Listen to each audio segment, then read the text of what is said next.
Executivo não descartou, no entanto, um possível aumento num futuro próximo diante da guerra comercial estabelecida pelo presidente Donald Trump. Ele deu a declaração numa teleconferência de resultados da companhia. A Corte Constitucional da Itália rejeitou pedidos para limitar o reconhecimento à cidadania italiana pelo direito de sangue. A decisão foi publicada depois de questionamentos levantados por tribunais de variadas cidades do país, como Roma, Milão, Florença e Bolonha. O texto não trata das mudanças recentes na lei da cidadania aprovadas pelo parlamento em maio. Os questionamentos eram sobre pedidos de reconhecimento apresentados antes da vigência das novas regras que estavam parados na Justiça. No horário de Brasília, 10h03.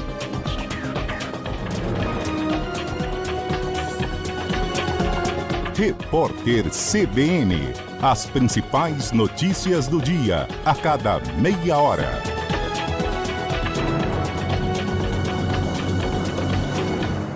Ainda na rede CBN, informação de Brasília com Larissa Lopes. Bom dia.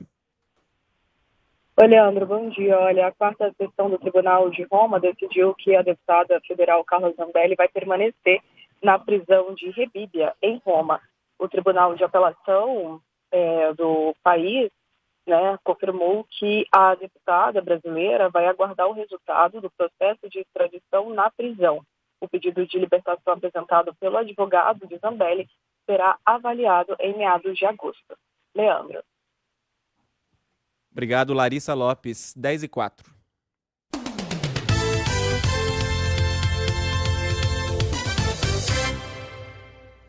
Rádio CBN, ZYD 800, FM 90,5 MHz, São Paulo. Na internet, cbn.com.br, em nosso aplicativo e nas plataformas de podcasts.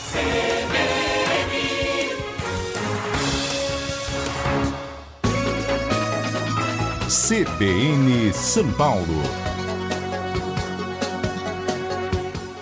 Apresentação: Rafael Colombo e Marcela Lorenzeto. São 10h04. Sejam todos muito bem-vindos, sejam todas muito bem-vindas. Nós estamos por aqui, vamos juntos, a partir de agora até o meio-dia.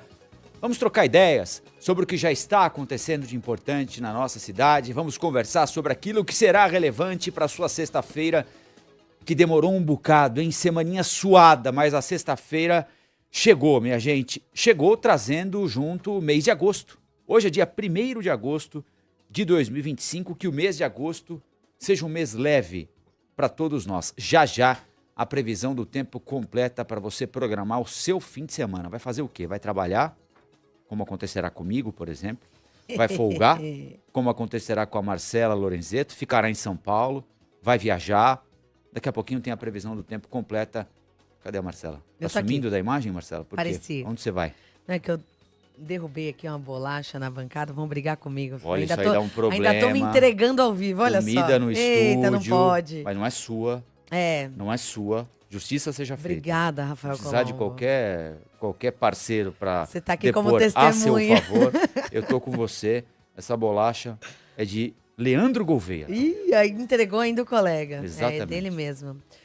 Mas e aí, é tudo isso. bem? Tudo certo. E você? Bom dia, Tudo Rafael Colombo. também. Bom dia para todo mundo que está nos acompanhando. Sextou. Sextou Começando agosto. Será que vai ser um mês longo? Costuma ser, Olha, você sabe essa piada, costuma ser, né? porque geralmente agosto tem 5 semanas, né? Mas neste ano aqui serão 4 semanas. Pois é. Sabe por que eu fui fazer essa conta? Para saber quando cai o salário.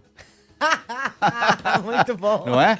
Eu falei, Muito quanto bom. tempo eu vou ter que segurar nessa pendura aqui? 1 semana, 2 semanas, 3 semanas? Então serão 4 semanas.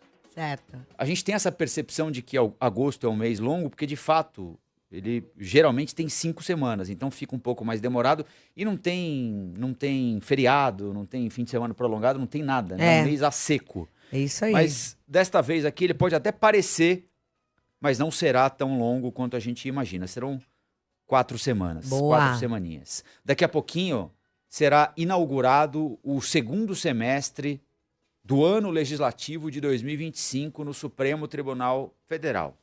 Uma sessão qualquer, né? Você pode imaginar, mas por que o Colombo está tocando nesse assunto? Por que a Marcela Lorenzeto vai falar nisso? Porque haverá, durante esta sessão simbólica de abertura dos trabalhos do Poder Judiciário no segundo semestre, imaginamos uma manifestação do presidente da Corte, Luiz Roberto Barroso, e provavelmente do ministro Alexandre de Moraes, já que todos podem falar, os 11 ministros e a ministra da Suprema Corte, são 10 ministros e uma ministra da Suprema Corte, todos eles podem falar, e é provável, esperado pelo menos, que o ministro da Suprema Corte, o presidente Luiz Roberto Barroso e o próprio ministro Alexandre de Moraes, em algum momento façam uma citação direta ou indireta a tudo que tem acontecido, especialmente a aplicação da lei Magnitsky contra Alexandre de Moraes, anunciada na quarta-feira pelo governo norte-americano, pela gestão do presidente Donald Trump. Então nós estamos de olhos e ouvidos abertos,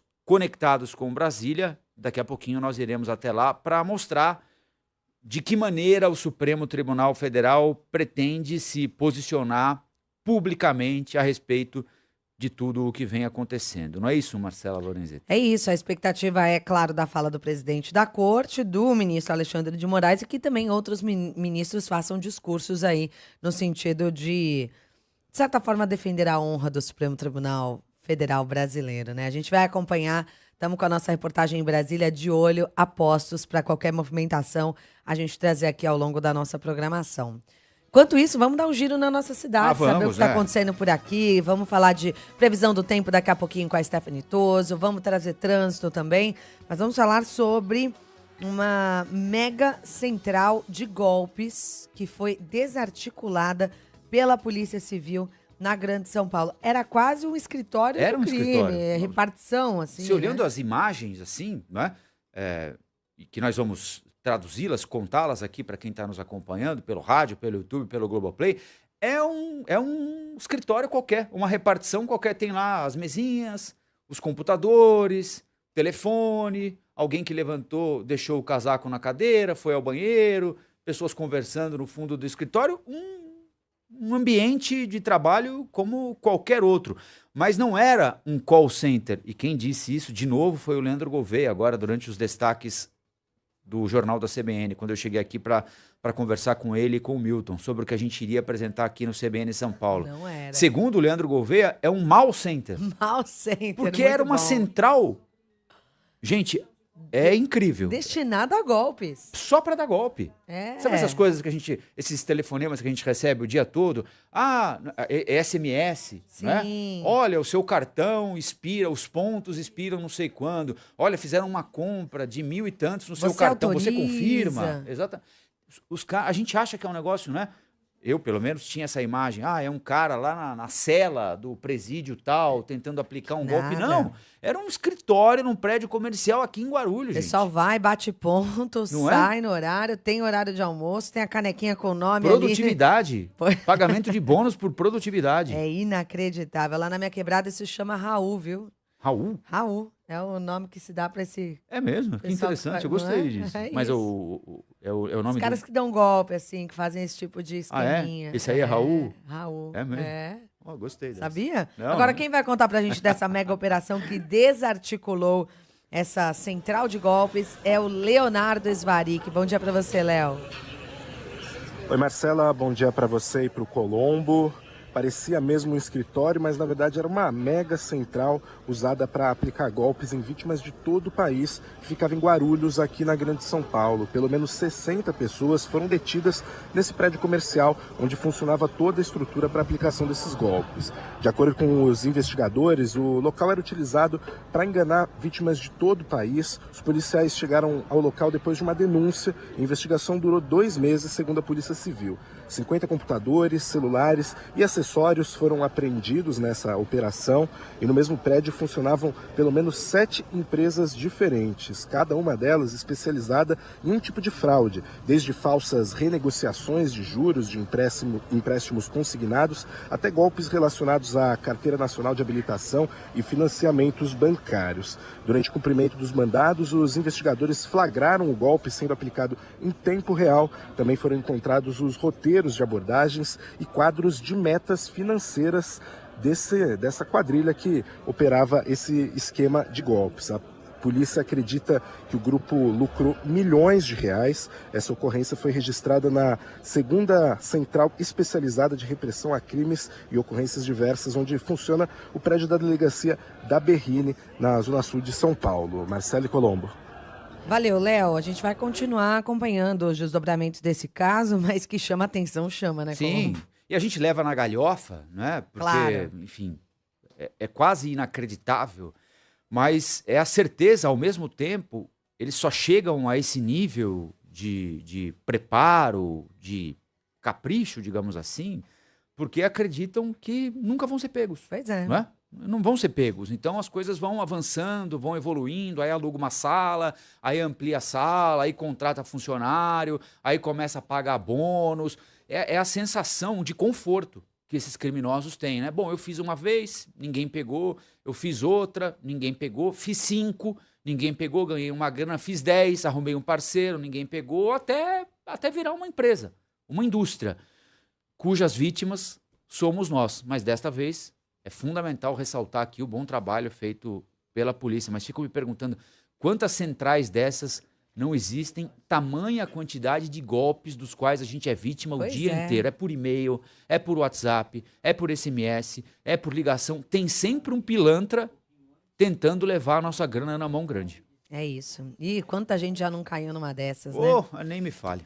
10h14, olha, você que está nos ouvindo, quantos taxistas não rodam por aí nos dando carona, não é, Marcela Lange? Sim, claro. Estamos todos aí ligadinhos ali nos táxis pela cidade. Exato. Então temos uma boa para os taxistas e uma não tão boa para os passageiros. Não que a gente queira criar um constrangimento aí entre vocês agora dentro do carro, né? Tá todo mundo tentando ganhar o seu, honestamente. Lógico. Não é? E vai ficar mais caro andar de táxi em São Paulo. O reajuste foi anunciado hoje. A Marcela Marcos tem todos os detalhes pra gente, não é, Marcela? Bom dia. Bom dia para você também, Colombo. Bom dia para os nossos ouvintes. O serviço de táxi aqui na capital vai ficar mais caro no dia 11 de agosto, quando entram em vigor as novas tarifas fixadas pela Secretaria Municipal de Mobilidade Urbana e Transporte. E aí, para as categorias acessível, comum, rádio, especial e executivo, o valor da bandeirada, que é o preço inicial ali da corrida, passa de R$ 6,00 para R$ 6,55 e a tarifa horária vai de R$ 51 para R$ 55. Já a bandeirada da modalidade luxo passa de R$ 9,00 para R$ 9,83 e a tarifa horária vai de R$ 76,50 para R$ 83,25. Segundo a pasta, o reajuste das corridas tem como base a recomposição dos custos com manutenção dos veículos, como conservação dos pneus, troca de óleo lubrificante, também lavagens, licenciamento, valor do seguro e serviços de limpeza em geral. E a composição do preço final da corrida inclui, além da bandeirada, os valores da tarifa quilométrica, que é aquela por quilômetro rodado, e da tarifa horária, que é quando o táxi fica parado ou circula a menos de 15 km por hora.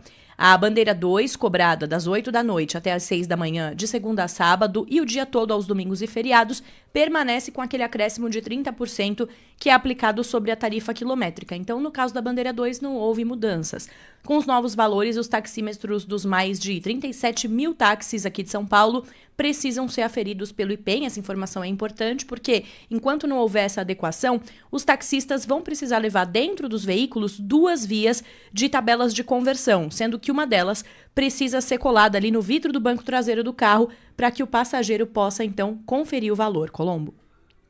Valeu, Marcela Marcos, ao vivo e direto de São Paulo. Já já a Marcela volta para nos contar como anda o trânsito na nossa cidade nesta sexta-feira que inaugura a chegada do mês de agosto.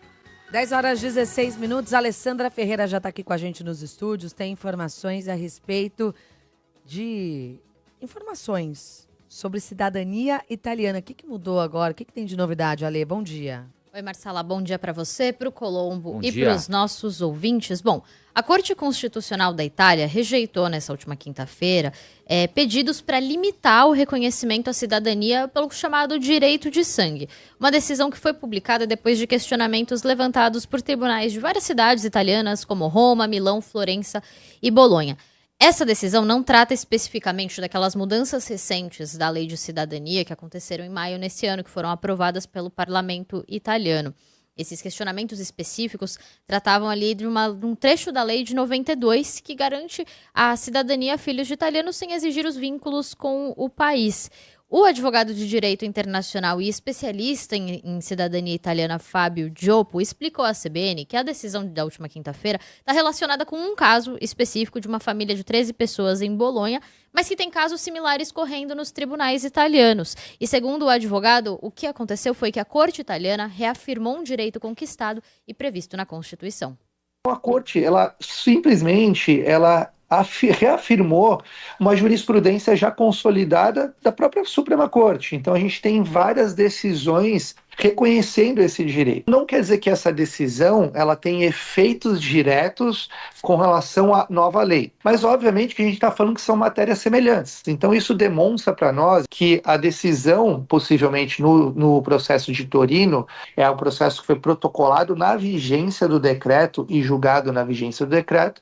A gente entende que quando a corte se manifestar, vai ser essa mesma manifestação, porque ela já reconheceu o direito dos ítalo descendentes como sendo originário e sendo de sangue sem limite de gerações.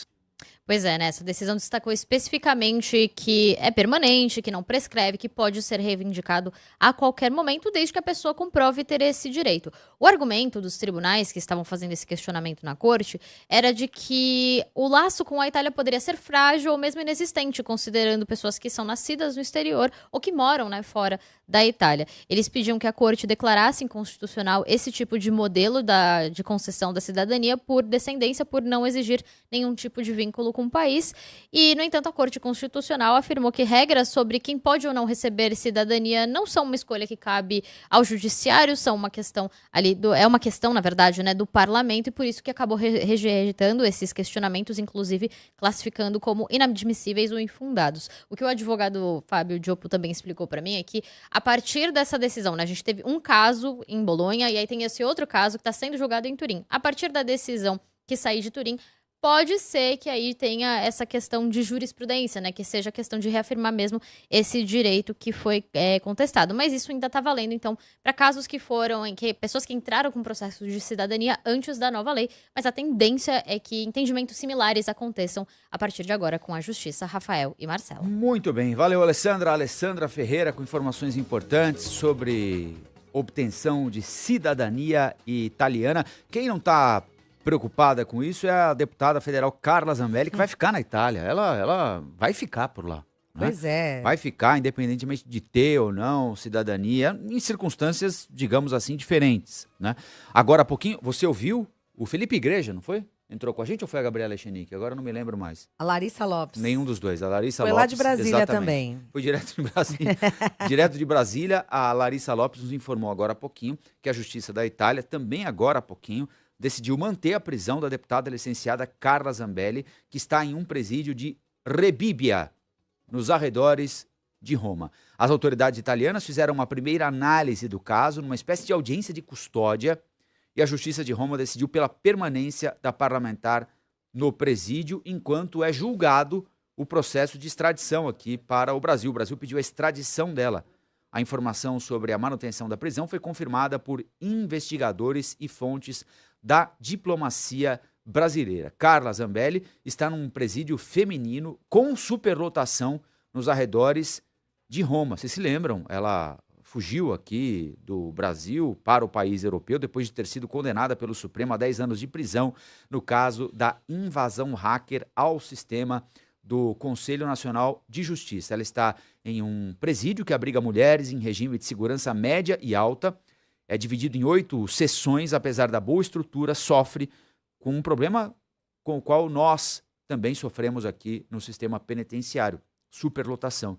A capacidade é para 272 mulheres, atualmente 371 estão presas lá, também há déficit de funcionários, tem 181 agentes penitenciários, seriam necessários 214 agentes penitenciários. Portanto, Carla Zambelli segue presa na Itália. Havia um pedido de liberdade, enquanto é julgado o processo de extradição aqui para o Brasil, mas ela seguirá detida nos arredores de Roma, sem a necessidade de se preocupar com cidadania ou não italiana. Sempre lembrando que Carla Zambelli foi uma das 3 deputadas federais mais votadas por São Paulo, junto de Eduardo Bolsonaro. Que também não está cumprindo o mandato. Não, está nos Estados Unidos. Portanto, os três, vamos aqui para o pódio né, da eleição para deputado federal em São Paulo, a última, Guilherme Boulos foi o mais votado, está no exercício do mandato, Eduardo Bolsonaro, nos Estados Unidos,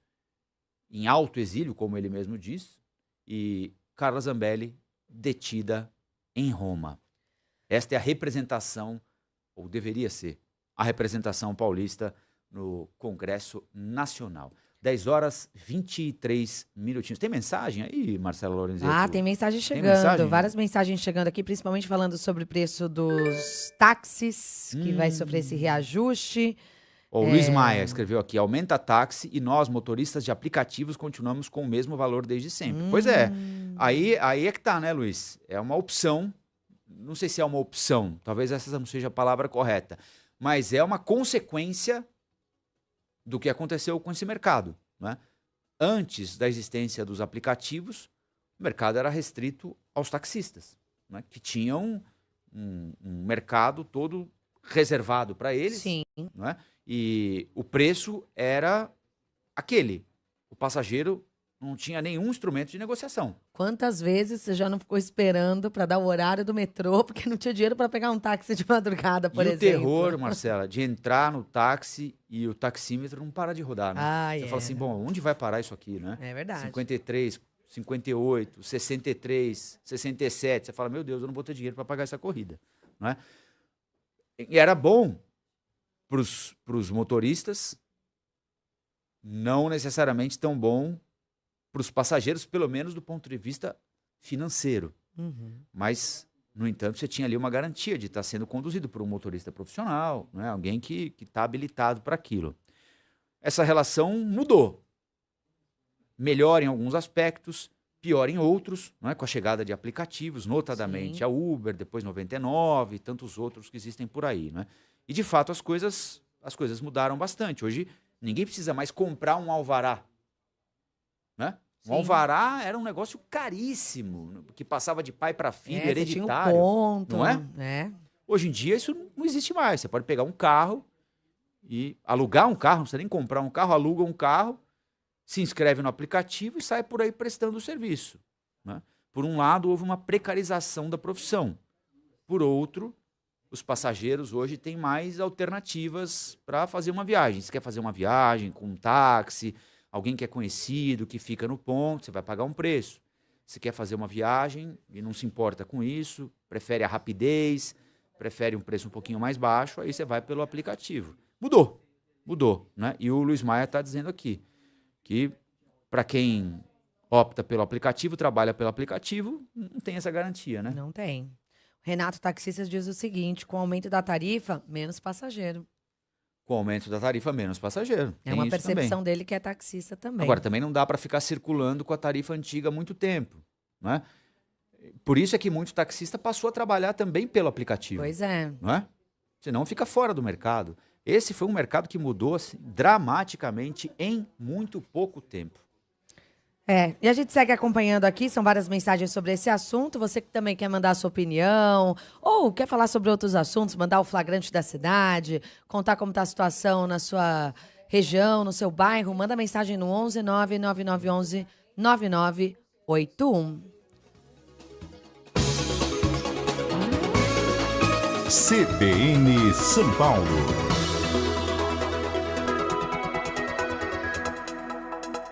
Na Jardineira Grill, cada detalhe é pensado para encantar. Do rodízio de cortes selecionados, preparados com maestria, ao exuberante buffet. Carré cordeiro, bife ancho, polvo, camarões, o legítimo bacalhau e muito mais. Ambiente elegante, atendimento impecável e sabores que permanecem na memória. Jardineira Grill. Excelência que se prova, elegância que se sente. Avenida dos Bandeirantes, 1001. Rede CBN, top de 5 segundos.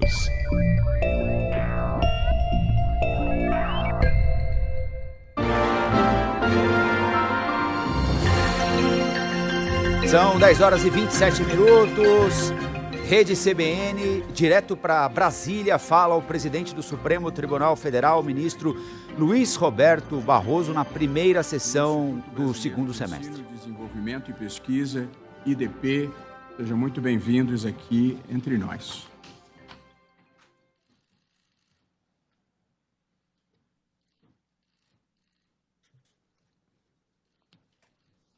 Nós estamos acompanhando a abertura do segundo semestre no Supremo Tribunal Federal. Fala o ministro, presidente da Suprema Corte, Luiz Roberto Barroso.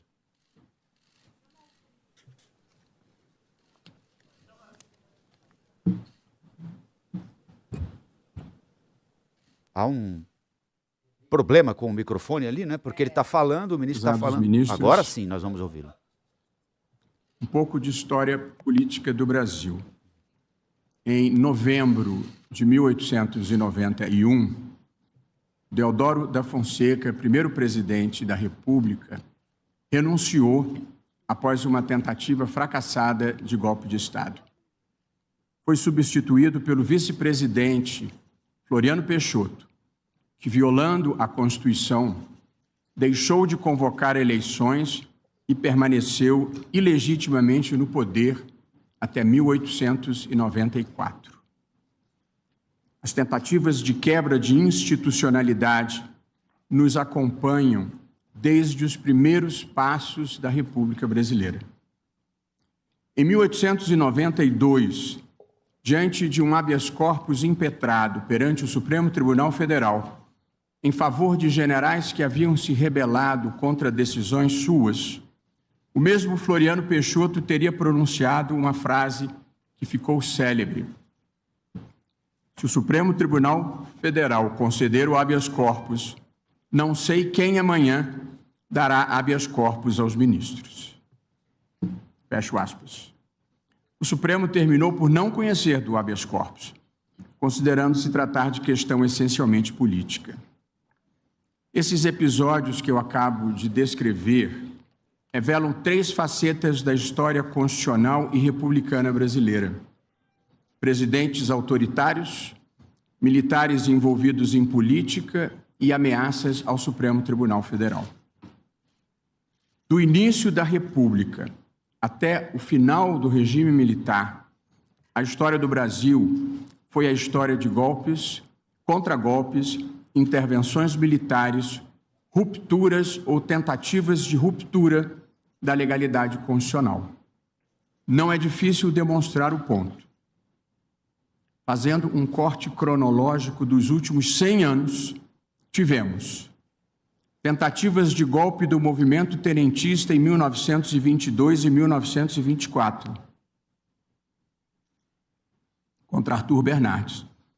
A Revolução de 30, a Revolução Constitucionalista de São Paulo de 32, a Intentona Comunista de 1935, o golpe do Estado Novo de 1937, a destituição de Getúlio Vargas em 1945, o contragolpe preventivo do Marechal Lott em 1955 para assegurar a posse de Juscelino Kubitschek, e duas rebeliões contra Juscelino Kubitschek, Jacareacanga em 1956 e Aragarças em 1959.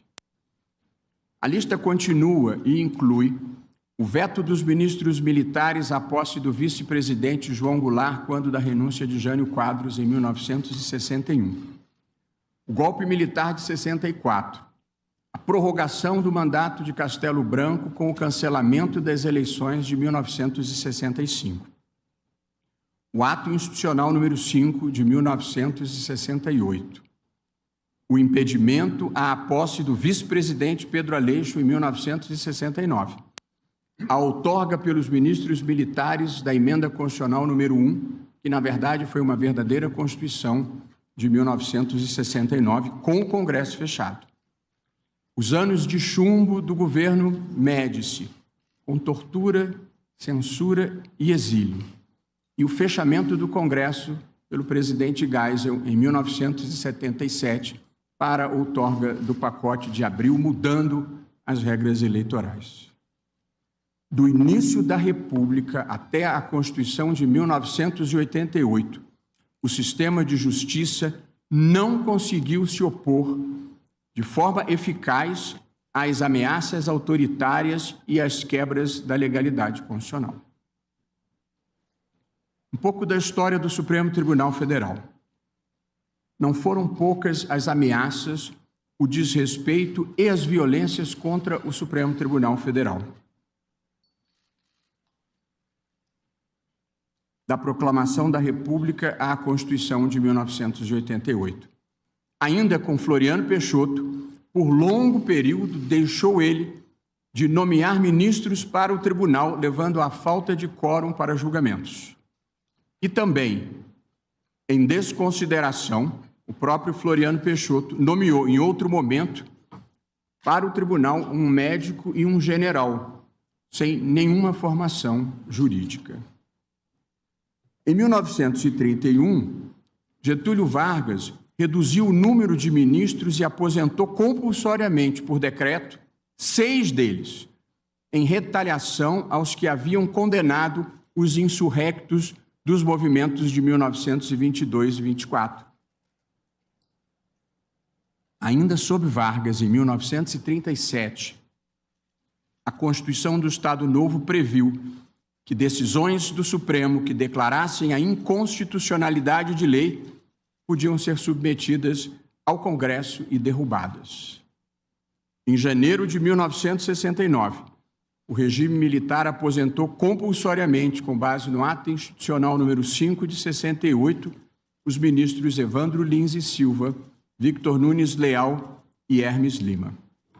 E ainda em 1969, a junta militar, com o Congresso fechado mais uma vez, aumentou o número de ministros do Supremo de 11 para 16, para nomear juízes alinhados com o regime. Como se passam as coisas numa ditadura? Eu e muitos de nós aqui vivemos uma ditadura. Conhecemos pessoas que foram torturadas, conhecemos jornalistas que foram censurados e compositores que tiveram suas músicas proibidas. Conhecemos pessoas que foram para o exílio, professores que foram arbitrariamente afastados dos seus cargos. Muitos de nós ficamos sabendo de fontes seguras de pessoas que desapareceram, ou melhor, foram desaparecidas. Um desses episódios foi recentemente retratado com refinado toque de humanidade no filme Ainda Estou Aqui, de Walter Salles, com Fernanda Torres, Fernanda Montenegro e Celton Mello. Ficamos sabendo também de pessoas que foram assassinadas em quartéis e as autoridades simularam suicídio, como nos casos de Vladimir Herzog e de Manuel Fiel Filho. Muitos de nós conhecemos a jornalista que foi presa aos 18 anos, grávida e mantida por horas em um quarto escuro com uma cobra jiboia. É também de conhecimento público que alguns adversários políticos do regime militar tiveram seus corpos arremessados de helicópteros em alto mar. Todos nós acompanhamos ou estudamos o atentado do Rio Centro, em 1981, quando integrantes dos purões da ditadura pretendiam explodir bombas durante um show de música popular brasileira, com a presença de milhares de jovens. E quando, por trapaça da sorte, a bomba que atingiria o público atingiu os próprios terroristas, a investigação levada a efeito foi uma constrangedora falsificação da verdade. Nós vivemos uma ditadura. Ninguém me contou. Eu estava lá. E por isso, para mim, para muitos de nós, para a nossa geração, o constitucionalismo e a democracia são tão importantes. Eles são o antídoto contra tudo isso que eu descrevi. Todas as pessoas têm em si o bem e o mal. O processo civilizatório existe para reprimir o mal e potencializar o bem. As ditaduras frequentemente fazem o contrário.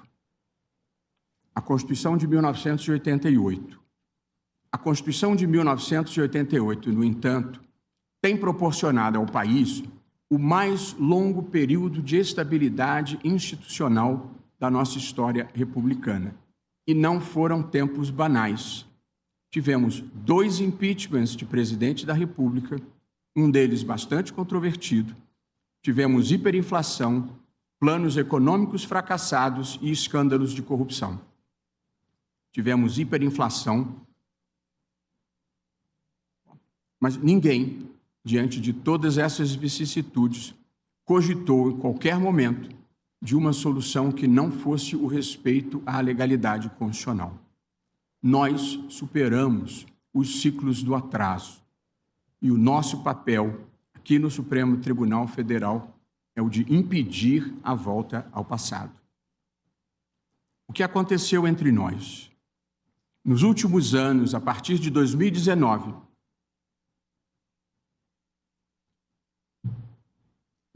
vivemos episódios que incluíram tentativa de atentado terrorista bomba no aeroporto de Brasília, tentativa de invasão da sede da Polícia Federal, tentativa de explosão de bomba no Supremo Tribunal Federal, acusações reiteradamente falsas de fraude eleitoral na eleição presidencial. Também houve mudança de relatório das Forças Armadas, que havia concluído pela ausência de qualquer tipo de fraude nas urnas eletrônicas. Houve ameaças à vida e à integridade física de ministros do Supremo Tribunal Federal, que se repetem até hoje, inclusive com pedido de impeachment. Acampamentos de milhares de pessoas em portas de quartéis pedindo a deposição do presidente eleito. Tudo culminando em 8 de janeiro de 2023, com a invasão e depredação da sede dos 3 poderes da República. E de acordo com a denúncia do Procurador-Geral da República, ainda por ser julgada, uma tentativa de golpe que incluía plano para assassinar o presidente da República, o vice-presidente e um ministro do Supremo Tribunal Federal. Foi necessário um tribunal independente e atuante para evitar o colapso das instituições, como ocorreu em vários países do mundo, do leste europeu à América Latina. Estão em curso, perante este tribunal, perante a primeira turma deste tribunal, ações penais que buscam apurar as responsabilidades por crimes diversos contra o Estado Democrático de Direito, previstos em lei, aprovada em setembro de 2021. A denúncia da Procuradoria-Geral da República foi aceita com base em indícios de crime. As ações penais têm sido conduzidas com observância do devido processo legal, com transparência em todas as fases do julgamento. Sessões públicas acompanhadas por advogados, pela imprensa e pela sociedade. Advogados experientes e qualificados ofereceram contraditório.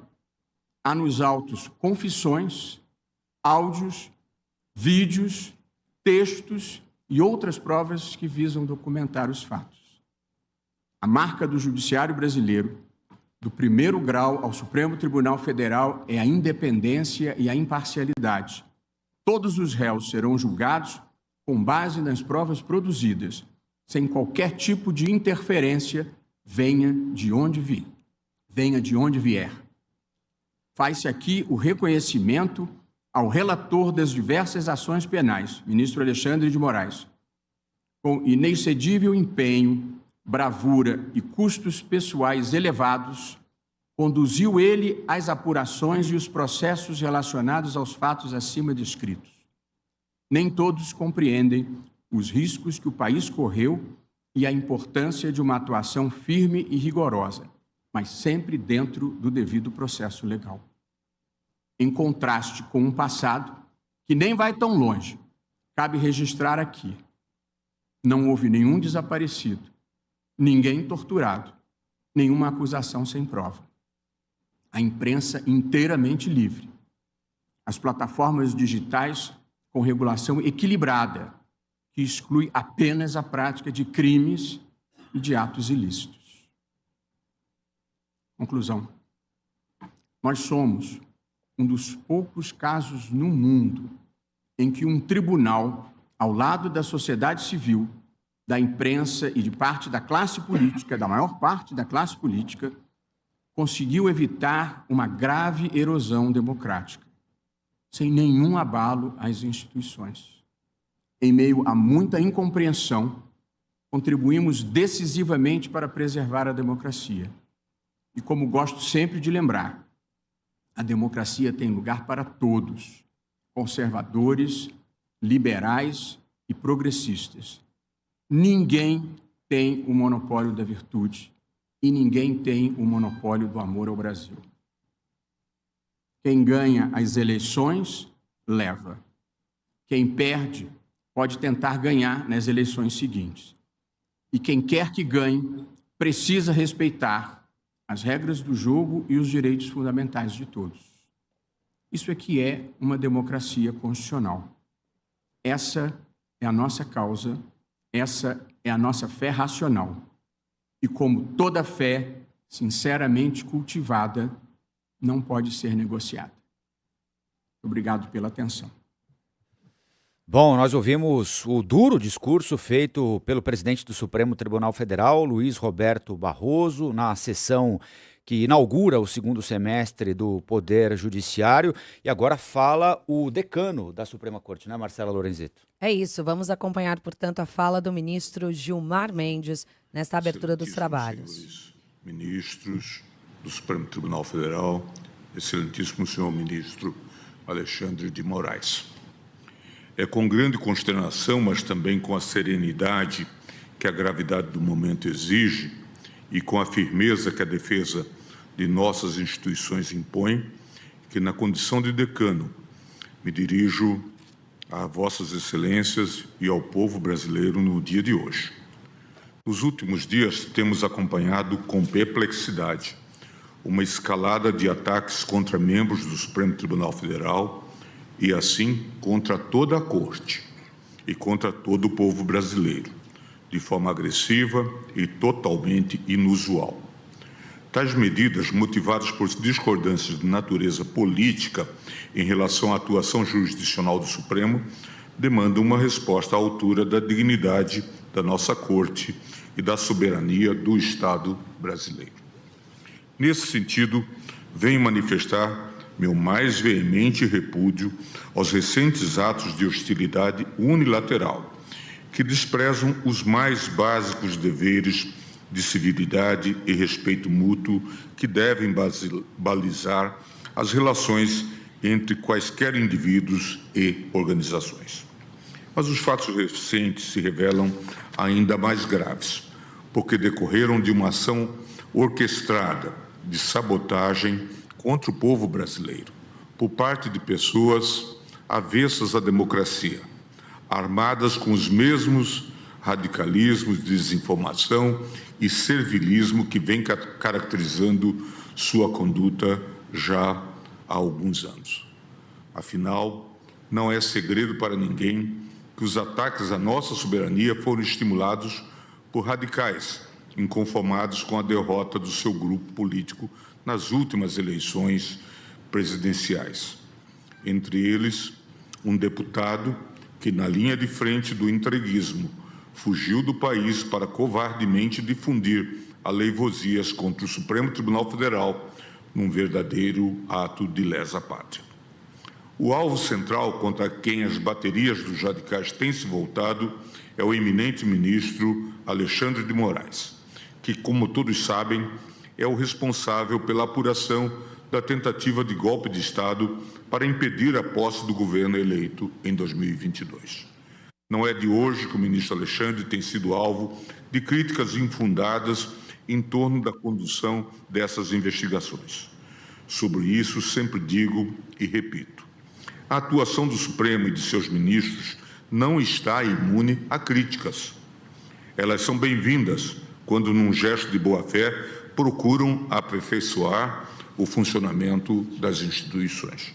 Porém, é imperativo que, em tempos de crises e desafios, possamos distinguir entre as ponderações sérias e construtivas e as opiniões levianas que docilmente aderem às narrativas falaciosas fabricadas pelos diversos gabinetes do ódio espalhados pelo país e difundidas nas redes.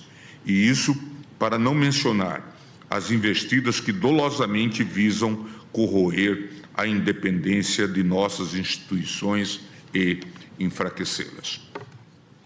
Nesse sentido, as censuras que têm sido dirigidas ao ministro Alexandre, na sua grande maioria, partem de radicais que buscam interditar o funcionamento do judiciário e, com isso, manietar as instituições fundamentais de uma democracia liberal. As acusações partem de dois eixos de insatisfações. De um lado, estão os ataques feitos pela claque de apoiadores das lideranças políticas que são acusadas de uma tentativa de golpe de Estado após as eleições de 2022. À medida que testemunhas ouvidas em juízo confirmam fatos graves, como, por exemplo, a confissão de elaboração de um plano para assassinar juízes e autoridades, os ataques ao Supremo ganham mais intensidade.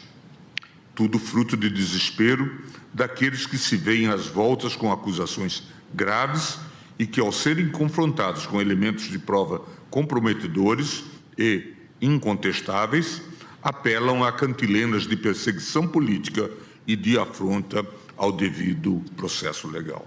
O segundo foco de insatisfações, mais relacionado com interesses de grandes empresas de tecnologia, diz respeito ao processo em que o Supremo decidiu que as plataformas não podem se omitir assim que sejam notificadas no combate a crimes graves praticados por usuários nas redes sociais, como pedofilia, terrorismo e instigação ao suicídio.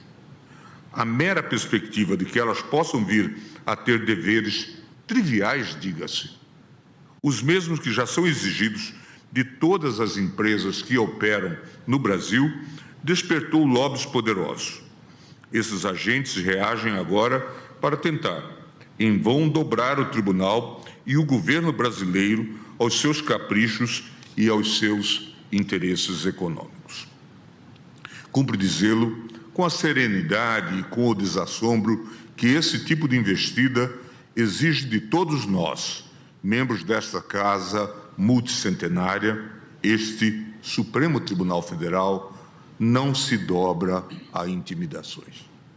Alguns esclarecimentos, porém, são necessários. Não por qualquer necessidade de prestar contas a quem propaga aleivosias ou promove afrontas e ataques contra o tribunal. Esta exposição se dirige ao povo brasileiro, que é bombardeado diariamente por desinformação nas redes sociais e tem direito de compreender o que de fato está ocorrendo e quais os interesses que estão por trás dos ataques contra as instituições.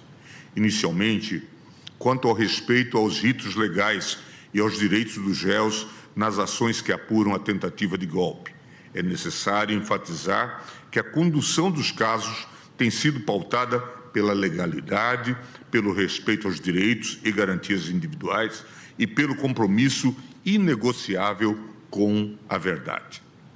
Não há nenhum fato real, concreto e individualizado que sinalize o menor desvio ou descuido do relator em relação ao devido processo legal, à ampla defesa e ao contraditório. Ao votar pelo recebimento da denúncia do núcleo crucial da suposta trama golpista, o relator apontou que a defesa dos réus teve acesso à íntegra dos autos e a todas as provas que embasaram a denúncia. E mostrou que há registro oficial das inúmeras ocasiões em que os advogados manusearam os autos da ação penal e das investigações. O respeito ao direito de defesa tem sido constante, com participação efetiva dos advogados e réus nos atos processuais, apresentando provas, deduzindo teses e resistindo aos argumentos da acusação.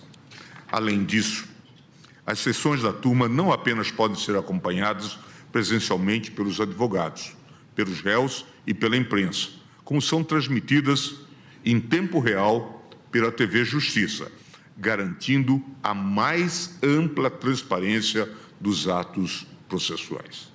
Diante da clareza dos fatos, devem ser fortemente rechaçadas quaisquer insinuações vazias sobre a lisura do rito observado pelo relator. Tais calúnias devem ser compreendidas pelo que verdadeiramente são: retórica política barata dos acusados e de seus asseclas para desacreditar o tribunal e tentar desviar o foco do debate público dos graves fatos que estão sendo revelados pelas testemunhas e pelas provas apresentadas pela Procuradoria-Geral da República.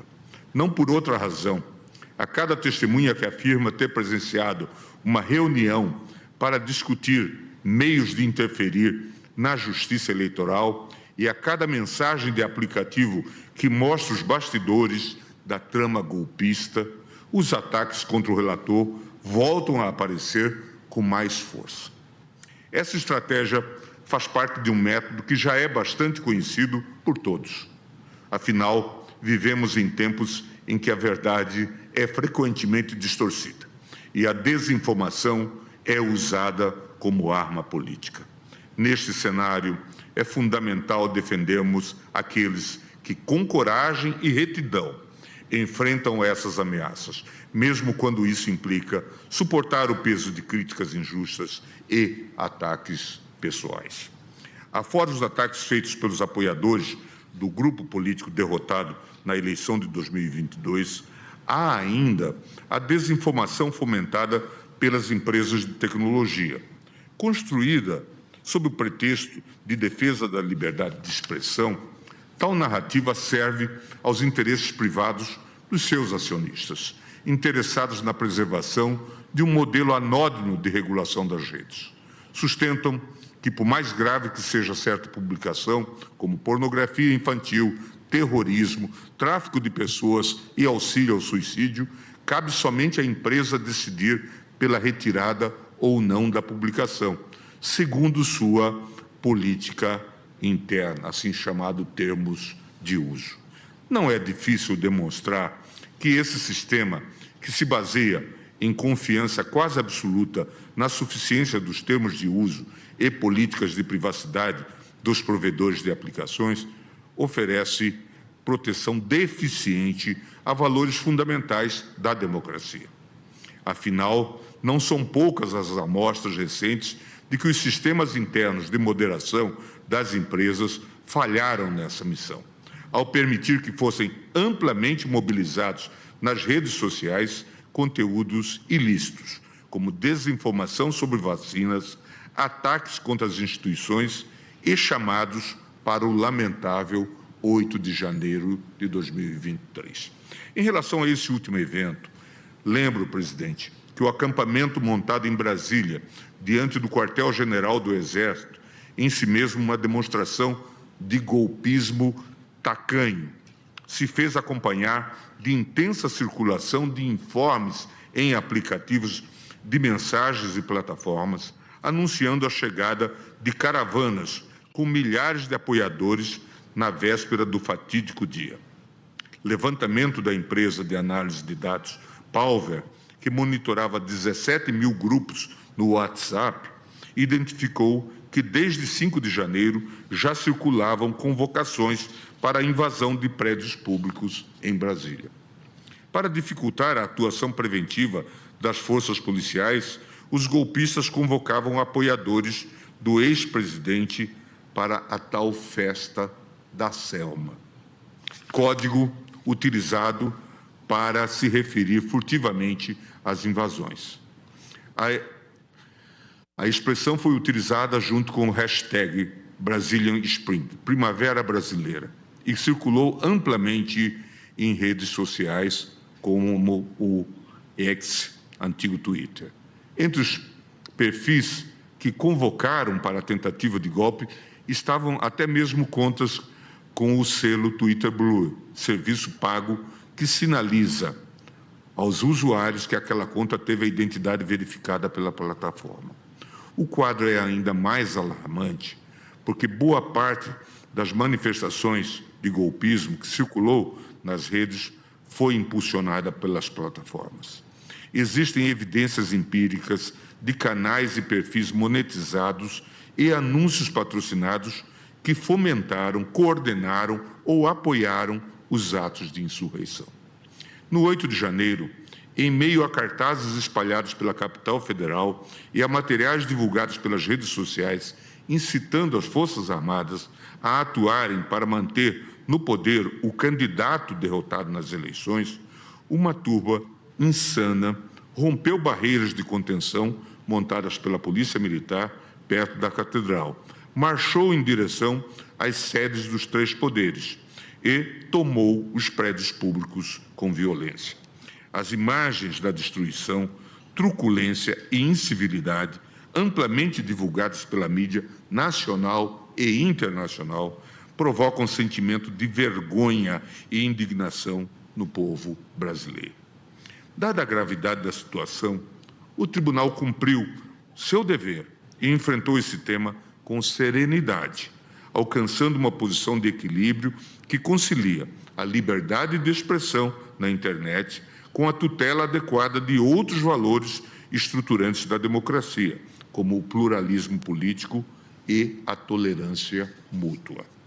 A despeito da resistência oferecida pelas plataformas, o tribunal conseguiu construir um regime de responsabilização que, sem amarrar o desenvolvimento da tecnologia, sinaliza que redes sociais não são terra sem lei. É relevante vaticinar, mesmo na atual conjuntura histórica de nosso país, como já o fazia nosso sempre decano, ministro Celso de Mello, que esta Corte Suprema, atenta à sua alta responsabilidade institucional, não transigirá nem renunciará ao desempenho isento e impessoal da jurisdição, fazendo sempre prevalecer os valores fundantes da ordem democrática e prestando incondicional reverência ao primado da Constituição, ao império das leis e à superioridade ético-jurídica das ideias que informam e animam o espírito da República, pois continua Sua Excelência. Sem juízes independentes, não há cidadãos livres, sendo inquestionável que inexiste na história das sociedades políticas qualquer registro de um povo que, despojado de um judiciário independente, tenha conseguido preservar os seus direitos e conservar sua própria liberdade. Em sua longeva trajetória, o Supremo Tribunal Federal tem se pautado rigorosamente pela lisura de todos os procedimentos e pela obediência irrestrita ao princípio da legalidade. Cada decisão emanada desta Corte é fruto de um processo meticuloso, alicerçado no devido processo legal, no contraditório e na ampla defesa. A Constituição e as leis são aplicadas com o máximo rigor técnico, mediante ritos públicos, oitivas das partes e fundamentações transparentes. Não há espaço para arbítrio ou decisões discricionárias que se desviem do cânone constitucional e legal. A impessoalidade, a neutralidade e a independência aqui não são meros conceitos teóricos, são a essência da nossa atuação. Nossos julgamentos não se curvam a interesses políticos, pressões externas ou simpatias ideológicas. A toga que vestimos simboliza a imparcialidade e o compromisso exclusivo com a Constituição. Esta que, como toda Constituição democrática, divide os poderes e garante a existência de um poder judiciário autônomo. Por fim, e não menos importante, é imperioso reafirmar a soberania nacional do Brasil. Somos uma nação dotada de um sistema jurídico robusto e independente, construído sobre os pilares da democracia e do Estado de Direito. Ataques à nossa atuação jurisdicional representam não apenas um desrespeito à nossa Corte, mas uma afronta à própria soberania de nosso país. Em um cenário global cada vez mais interconectado, o respeito mútuo entre as nações e a não ingerência em assuntos internos são princípios basilares da convivência pacífica e harmoniosa. É importante que fique claro. A independência do Poder Judiciário brasileiro é um valor inegociável. Apenas ao povo brasileiro compete decidir sobre o seu próprio destino, sem interferências externas indevidas. Senhor presidente, é preciso deixar claro à nação. Este Supremo Tribunal Federal não se curvou à ditadura militar nas décadas de escuridão que mancham a história nacional. Este tribunal, num passado recentíssimo, ainda presente entre nós por força da memória dos mais de 700 mil mortos na pandemia da Covid, não sucumbiu ao populismo iliberal responsável pelo trágico 8 de janeiro, o dia da infâmia, conforme a sempre lúcida visão da ministra Rosa Weber. Esta mesma Corte, senhor presidente, não haverá de submeter-se agora e está preparada para enfrentar, uma vez mais e sempre, com altivez e resiliência, todas as ameaças, venham de onde vierem. Por fim, gostaria de encerrar esta minha fala solidarizando-me com o ministro Alexandre, que há muito tempo tem sido vítima de injustas agressões e tentativas de intimidação em série. Já me pronunciei neste sentido e agora reafirmo. Vossa Excelência, ministro Alexandre, tem prestado um serviço fundamental ao Estado brasileiro, demonstrando prudência e assertividade na condução dos procedimentos instaurados para a defesa da democracia. Aos propagadores da instabilidade e do caos, irresponsáveis e pusilânimes que se auto-intitulam patriotas, mas que trabalham abertamente contra os interesses do seu próprio país, não tenham dúvida de que seus atos criminosos, praticados contra autoridades constituídas e contra o povo brasileiro, receberão uma resposta à altura por parte do Estado brasileiro. Que ninguém duvide da imparcialidade e da legitimidade da atuação do Supremo Tribunal Federal e que ninguém ouse desrespeitar a soberania do Brasil. A democracia e as instituições brasileiras são fortes e resilientes. E é por isso, senhor presidente Barroso, senhor ministro Alexandre, senhores ministros, senhora ministra Carmen Lúcia, que o Supremo Tribunal Federal e o nosso Poder Judiciário permanecerão inabaláveis em sua missão de servir à Constituição e ao povo brasileiro. Muito obrigado. Obrigado, ministro. Nós ouvimos agora a fala do ministro Gilmar Mendes, decano da Suprema Corte Brasileira, neste início de trabalhos, né? O primeiro discurso foi do presidente do Supremo Tribunal Federal, Luiz Roberto Barroso, que fez uma fala em defesa das instituições democráticas. E agora nós vamos ouvir o ministro Alexandre de Moraes. Inicio o presidente agradecendo as palavras de Vossa Excelência, as palavras do eminente ministro Gilmar Mendes, e as recebo não só pessoalmente, mas principalmente recebo-as institucionalmente como ministro do Supremo Tribunal Federal. Presidente, temos visto recentemente as ações de diversos brasileiros que estão sendo ou processados pela Procuradoria-Geral da República ou investigados pela Polícia Federal. Estamos verificando diversas condutas dolosas e conscientes de uma verdadeira organização criminosa que, de forma jamais anteriormente vista em nosso país, age de maneira covarde e traiçoeira, com a finalidade de tentar submeter o funcionamento deste Supremo Tribunal Federal ao crivo de um Estado estrangeiro. Age, repito, de maneira covarde e traiçoeira. Covarde porque esses brasileiros pseudo-patriotas encontram-se foragidos e escondidos fora do território nacional. Não tiveram coragem de continuar no território nacional. E traiçoeira essas condutas porque atuam por meio de atos hostis, mentirosos, derivados de negociações espúrias e criminosas, com a patente finalidade de obstrução à justiça e a clara, flagrante finalidade de coagir essa Corte no julgamento da ação penal 2668, ação penal do núcleo crucial da tentativa de golpe de Estado do dia 8 de janeiro. Gerando, presidente, ministra, ministros, gerando, com essa maneira covarde, traiçoeira de atuar, gerando reflexos nocivos à economia e à sociedade brasileira.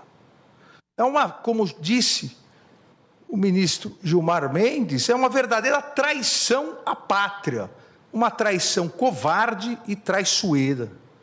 Há fartas provas nas investigações comprovando essas condutas ilícitas.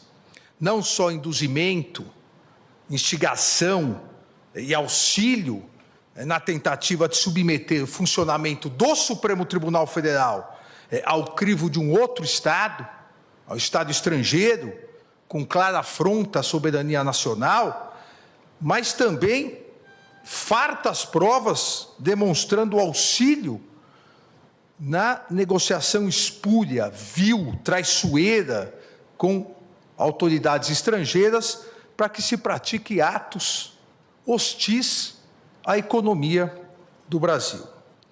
Porém, presidente, mais do que esses ataques criminosos, o que se observa são condutas ilícitas e imorais de brasileiros, flagrantemente essas condutas impregnadas com a corocre da defesa de escusos interesses pessoais e o sabor amargo da traição à pátria e ao povo brasileiro, com constante atuação e seguidas afirmações como se glória houvesse nisso, como se glória houvesse na traição, seguidas afirmações, principalmente nas redes sociais, assumindo autoria de verdadeira intermediação com o governo estrangeiro para a imposição de medidas econômicas contra o próprio país, que resultaram em taxação de 50% dos produtos brasileiros importados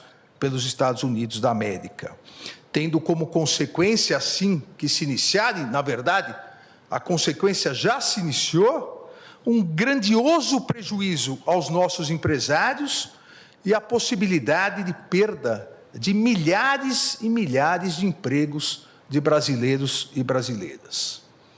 A insistência dessa organização criminosa na implementação de medidas nocivas ao Brasil, com a implementação e o incentivo à implementação dessas tarifas e agressões espúrias,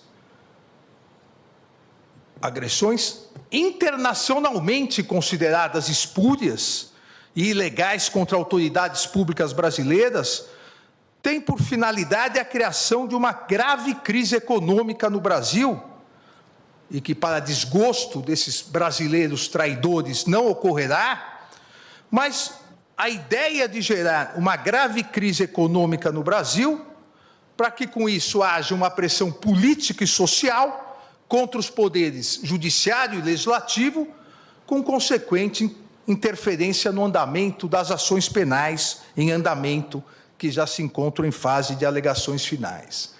O modus operandi é o mesmo.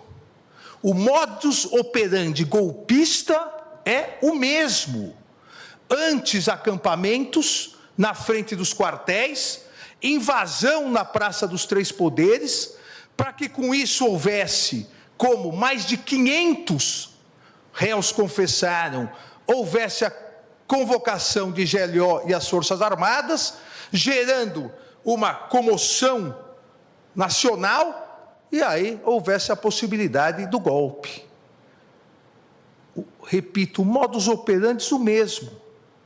Incentivo a taxações ao Brasil, incentivo à crise econômica, que gera crise social, que por sua vez gera crise política, para que novamente haja uma instabilidade social e a possibilidade de um novo ataque golpista. E essa geração de pressão política e social contra os poderes judiciário e legislativo tem claramente a finalidade ilícita de favorecer interesses pessoais. E digo, coação contra o poder legislativo também. Pasmem que um dos brasileiros investigado e foragido, recentemente, nessa semana, dirigiu ameaças diretas aos presidentes da Câmara dos Deputados, o deputado Hugo Mota, e do Senado Federal, o senador Davi Alcolumbre. Ameaças diretas. Ou vocês votam anistia, ou as tarifas vão continuar. Ou vocês votam anistia, ou vocês também terão aplicada a lei da morte financeira. Ameaças aos presidentes das casas congressuais brasileiras sem o menor respeito institucional, sem o menor pudor, sem a menor vergonha, na explícita chantagem para tentar obter uma inconstitucional anistia, ou em relação ao presidente do Senado Federal, o senador Davi Alcolumbre, obter o início de procedimento de impeachment contra ministros desta Suprema Corte, sem existência de qualquer indício de crime de responsabilidade, mas sim por discordarem da legítima atuação deste Supremo Tribunal Federal no exercício de sua competência jurisdicional, concedida diretamente pela Constituição Federal, em uma tentativa patética de tentar afastar seus ministros do cumprimento de sua missão institucional e favorecer réus em ações penais. Ameaça essa aos presidentes das casas, que já foi repudiada por ambos os presidentes anteontem, com as notas da presidência da Câmara e do Senado Federal. Mas também, e principalmente, coação contra o Poder Judiciário, em especial contra o Supremo Tribunal Federal, com a única e exclusiva finalidade de obter um súbito, inexistente, inconstitucional arquivamento imediato de ações penais que foram devidamente propostas pela Procuradoria-Geral da República, pelo Procurador-Geral da República, que aqui se encontra, titular constitucional e privativo dessa iniciativa, em virtude da tentativa de golpe de Estado do dia 8 de janeiro de 2023, eu afirmo tentativa de golpe de Estado, porque esse Supremo Tribunal Federal já condenou mais de 700 pessoas por tentativa de golpe de Estado. Então, há ainda ações penais em andamento, propostas devidamente pelo Procurador-Geral da República, que tem total autonomia e independência constitucional, derivadas de investigações da Polícia Federal e cujos atos processuais vêm sendo realizados dentro do devido processo legal, rigorosamente observado pelo Supremo Tribunal Federal, com a participação, fiscalização e acompanhamento, tanto do Procurador-Geral da República, como por 96 advogados. 96 advogados estão habilitados nos autos dos 4 núcleos denunciados pelo Procurador-Geral da República, com amplo, total e restrito acesso a todas as provas. Devido ao processo legal, realizado com a oitiva já de 8 testemunhas de acusação e 149 testemunhas de defesa, ministra Carmen. Foram ouvidas 149 testemunhas de defesa, em respeito à ampla defesa, em respeito ao contraditório. Foram interrogados os 31 réus desses 4 núcleos, sempre de forma absolutamente pública e transparente, com todos os atos gravados em áudio e vídeo e disponibilizados a toda a imprensa e para toda a sociedade, e ainda todos os interrogatórios transmitidos ao vivo pela TV Justiça e pela mídia em geral. Eu aqui afirmo sem medo de errar, não houve no mundo uma ação penal com tanta transparência e publicidade como essa ação penal. Nenhum país do mundo transmite interrogatórios, oitiva de testemunhas, para toda a imprensa e sociedade acompanharem. É o Supremo Tribunal Federal atuando dentro da Constituição, dentro dos princípios republicanos e garantindo o devido processo legal. Não é possível pressões, coações, no sentido de querer obter, repito, entre aspas, um espúrio arquivamento imediato dessas ações penais, sob pena de se prejudicar a economia brasileira, o sustento das pessoas, o trabalho dos brasileiros e das brasileiras. Essas coações, essas tentativas de obstrução à justiça, realizadas por esses brasileiros supostamente patriotas, a favor de interesses estrangeiros, tem, eu repito, uma única finalidade. A finalidade de substituir o devido processo legal, com a ampla participação do Ministério Público, repito, de 96 advogados constituídos, com acompanhamento da mídia, com acompanhamento da sociedade, substituir o devido processo legal, a análise justa e imparcial das denúncias oferecidas, substituir por um tirânico arquivamento para beneficiar determinadas pessoas que se acham acima da Constituição, acima da lei, acima das instituições. Esses réus investigados, brasileiros que estão induzindo, instigando e auxiliando a prática dessas condutas nefastas contra a sociedade brasileira, criminosas contra as autoridades públicas, não estão só ameaçando, coagindo autoridades públicas, ministros do Supremo Tribunal Federal, mas também, e fazem isso diariamente nas redes sociais, ameaçando as famílias dos ministros do Supremo Tribunal Federal, do Procurador-Geral da República, em uma atitude costumeiramente afeta a milicianos do submundo do crime, que atacam as autoridades e atacam os familiares das autoridades.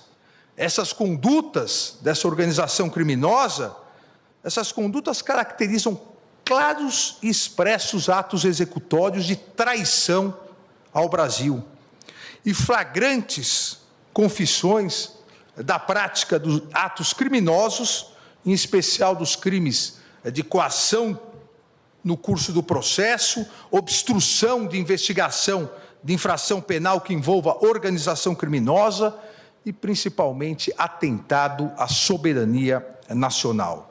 Pois continuam dia após dia, ao verificarem que esta corte, e, presidente, faço questão de dizer, não só essa corte, a Procuradoria-Geral da República e a Polícia Federal não se vergarão a essas ameaças.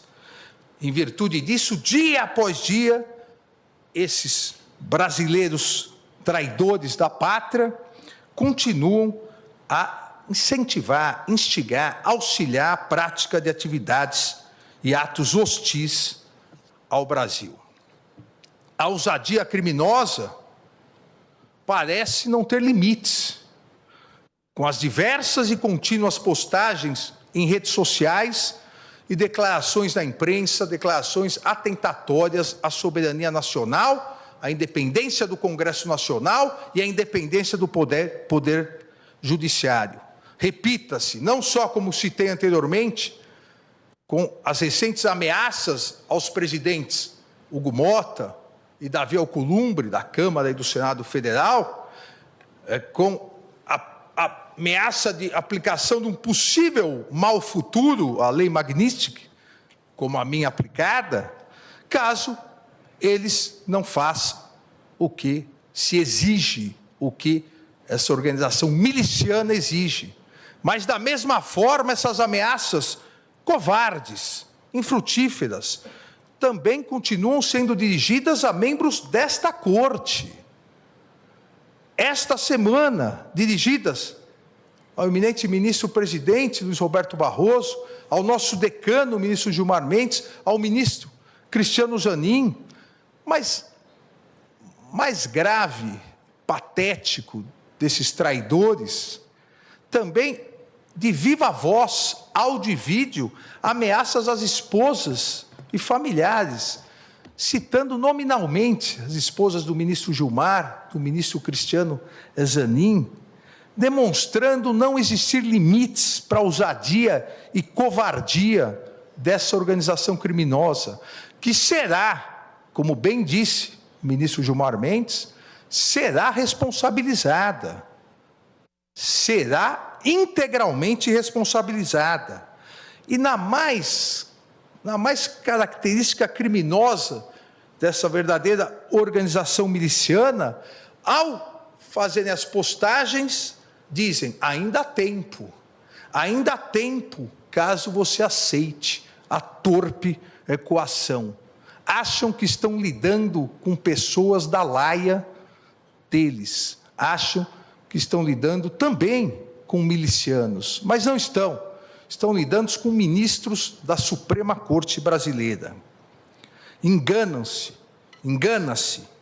essa organização criminosa ao esperar que a permanência e continuidade dessa torpe coação possa, de alguma forma, gerar uma covarde rendição dos poderes constituídos brasileiros.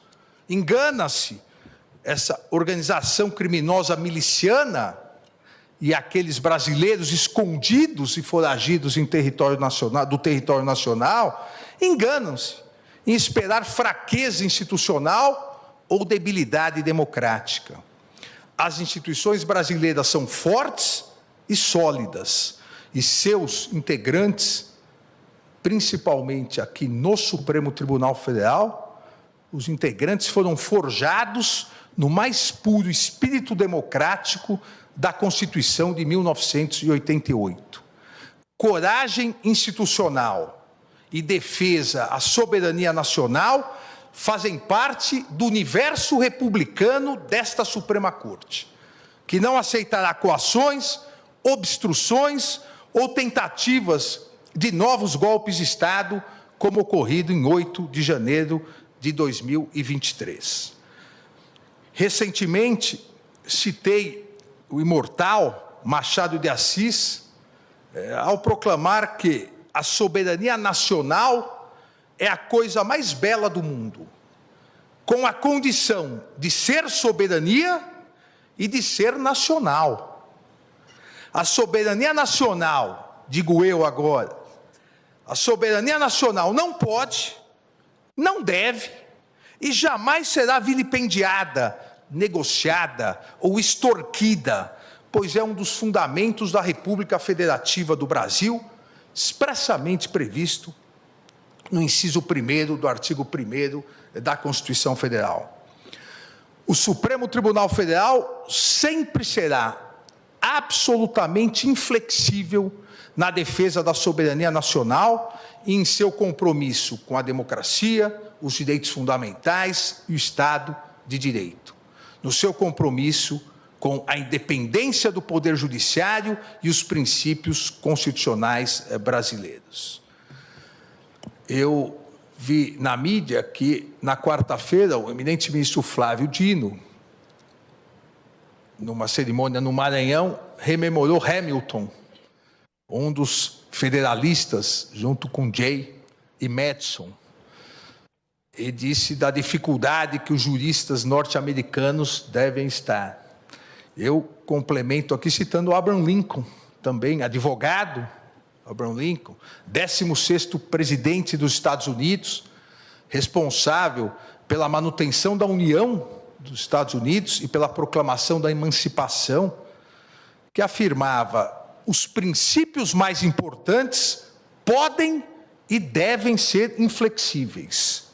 A independência judicial é um desses princípios que não só pode, não só deve, mas também será inflexível e defendido por esse Supremo Tribunal Federal. A independência judicial, ela não é um direito do magistrado. A independência judicial, ela constitui um direito fundamental dos cidadãos, que têm o direito a uma tutela judicial efetiva, ao processo e julgamento por um tribunal independente e imparcial, pois não se consegue, em lugar nenhum do mundo, não se consegue conceituar um verdadeiro Estado democrático de direito sem a existência de um poder judiciário autônomo para que exerça sua função de guardião da Constituição e das leis. Isso é um princípio inflexível. É um princípio inflexível da Constituição brasileira, a independência do Poder Judiciário em defesa da Constituição brasileira. E a história desse Supremo Tribunal Federal demonstra que jamais faltou e jamais faltará coragem aos seus membros para repudiar as agressões contra os inimigos da soberania nacional, inimigos da democracia e inimigos do Estado de Direito. Um país soberano como o Brasil sempre saberá defender a sua democracia e soberania. E o Poder Judiciário não permitirá qualquer tentativa de submeter o funcionamento do Supremo Tribunal Federal ao crivo de outro Estado, por meio de atos hostis, derivados de negociações espúrias e criminosas de agentes e políticos brasileiros foragidos com o Estado estrangeiro, com patente obstrução à justiça e clara, flagrante finalidade de coagir essa Suprema Corte no julgamento da ação penal 2668, para criar, e esta grande finalidade, para criar verdadeira impunidade penal e impedir a análise pelo Poder Judiciário, repito, por meio do devido processo legal, de uma imputação criminal feita pela Procuradoria-Geral da República. A possibilidade que garante a Constituição de análise da responsabilidade ou não, responsabilidade penal ou não de cada um dos réus, como já feito em 638 ações penais julgadas. E essa ação penal pretende ter um súbito arquivamento. Repito, como já o fizemos em 638 ações penais, julgadas sempre colegiadamente, 370 ações penais julgadas pelo plenário, 268 ações penais julgadas pela primeira turma, onde ainda estão em andamento 204 ações penais, além, como já disse, dos 551 acordos de não persecução penal celebrados entre a Procuradoria-Geral da República e os réus que reconheceram sua responsabilidade penal. As ações prosseguirão. O rito processual do Supremo Tribunal Federal, não se adiantará, não se atrasará.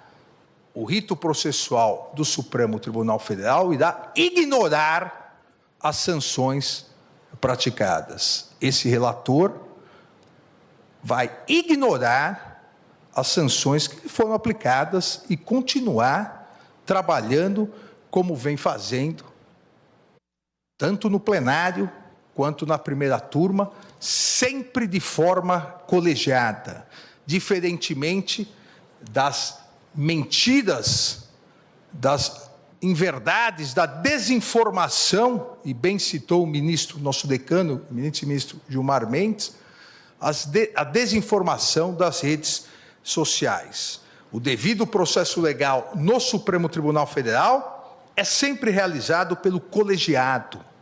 E trago um dado aqui que talvez nenhum outro conjunto de ações penais no mundo tenha esse número, ministra Carmen. Durante as investigações e as ações penais relacionadas à tentativa do golpe de Estado de 8 de janeiro de 2023, investigações e ações penais, foram interpostos contra decisões minhas monocráticas 707 recursos. 707 recursos. Todos, absolutamente todos, foram improvidos e os colegiados mantiveram as decisões proferidas. Foram julgados desses 707 recursos, 413 no plenário e 294 pela primeira turma, a demonstrar que o devido processo legal nas ações penais nesse Supremo Tribunal Federal é o resultado do colegiado, é o resultado da vontade do colegiado, seja do plenário, quando sua competência for, seja das turmas, quando a competência lá estiver estabelecida. 707 recursos interpostos. Esta Corte vem e continuará realizando sua missão constitucional, e, em especial, nesse segundo semestre, realizará os julgamentos e as conclusões dos 4 núcleos das importantes ações penais relacionadas à tentativa de golpe de Estado de 8 de janeiro de 2023. Os 4 núcleos tiveram encerradas as suas instruções, ouvidas suas testemunhas, um deles já quase em fase final de alegações finais, os outros iniciarão a fase das alegações finais e ainda esse semestre, obviamente, pedindo pauta ao eminente presidente da turma, ministro Cristiano Zanin, nós julgaremos todos os responsáveis, absolvendo aqueles onde não houver prova de responsabilidade, condenando aqueles onde houver prova, mas julgando, exercendo a nossa função jurisdicional e não nos acovardando em virtude de ameaças, seja daqui ou de qualquer outro lugar. O Supremo Tribunal Federal continuará a exercer seu papel de guardião da Constituição, continuará exercendo o seu papel nas ações penais para que dê uma resposta final a toda a sociedade brasileira sobre quem realmente foi ou quais foram os responsáveis pela tentativa de golpe, dentro do devido processo legal, do respeito à ampla defesa, do contraditório, inadmitindo qualquer ingerência interna ou externa na independência do Poder Judiciário, com serenidade, competência e coragem. Obrigado, presidente. Obrigado, ministro.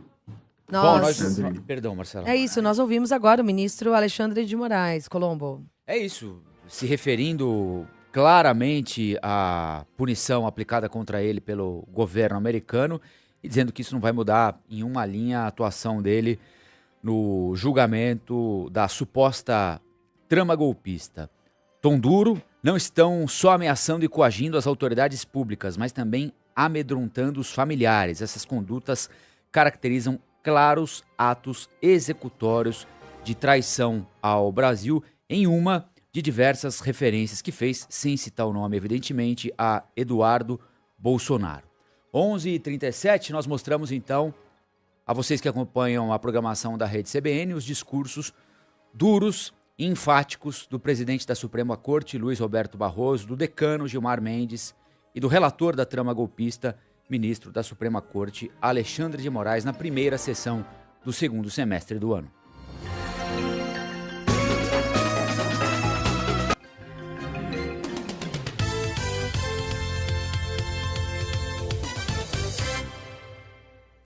Tóquio Marine Hall apresenta Ivan Lins com a nova turnê em comemoração aos seus 80 anos, dia 1º de agosto. Roberto Carlos cantando seus maiores sucessos, dia 16 de agosto. Sidney Magal com o show Baile do Magal, dia 30 de agosto. Informações e vendas toquimarinehall.com.br. Clientes da Tóquio Marine Seguradora têm benefício de pré-venda e descontos de até 50%.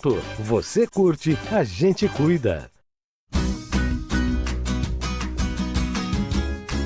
NB Steak é sabor, é quero mais, é nunca vi nada igual. NB Steak tem menu degustação, tem cortes premium, tem acompanhamentos irresistíveis e saladas preparadas na hora. NB Steak é o melhor atendimento e o máximo de conforto. NB Steak é comida de verdade.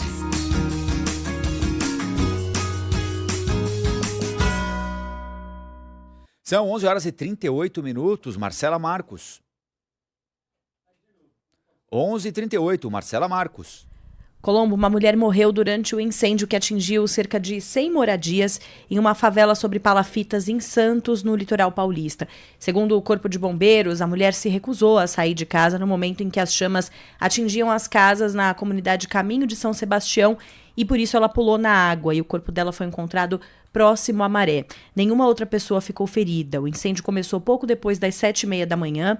Nesta sexta-feira, o fogo se espalhou rapidamente e já foi controlado, de acordo com a Defesa Civil. As chamas altas, com uma fumaça densa e escura, puderam ser vistas de longe, como mostraram as imagens divulgadas pelo portal G1. A comunidade atingida faz parte do dique da Vila Gilda, a maior favela sobre palafitas do Brasil. E assim, são assim chamadas, como palafitas, aquelas estruturas feitas de estacas de madeira que são usadas para sustentar moradias construídas sobre a água. Pelo menos 30 bombeiros e 13 viaturas estiveram no local, trabalharam ali no combate às chamas, estão, na verdade, ainda por lá.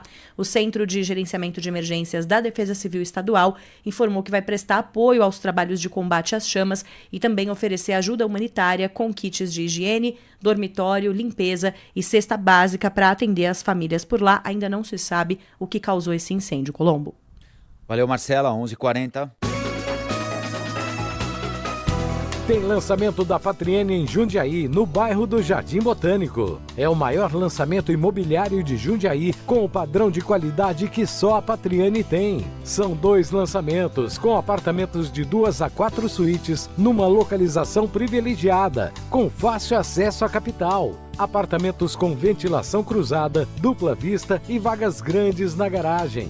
Visite nosso estande. Você ainda vai morar no Patriene, em Jundiaí. Na Jardineira Grill, cada detalhe é pensado para encantar. Do rodízio de cortes selecionados, preparados com maestria, ao exuberante buffet. Carré de cordeiro, bife ancho, polvo, camarões, o legítimo bacalhau e muito mais. Ambiente elegante, atendimento impecável e sabores que permanecem na memória. Jardineira Grill. Excelência que se prova, elegância que se sente. Avenida dos Bandeirantes, 1001. CBN Morar Bem, com Márcio Rachkowski. Oferecimento: receba seus aluguéis de uma vez. Alugou, quitou. Simples, digital. Acesse o site e simule agora. Oi, Márcio, bom dia. Oi, Marcela, bom dia. Bom dia, Márcio.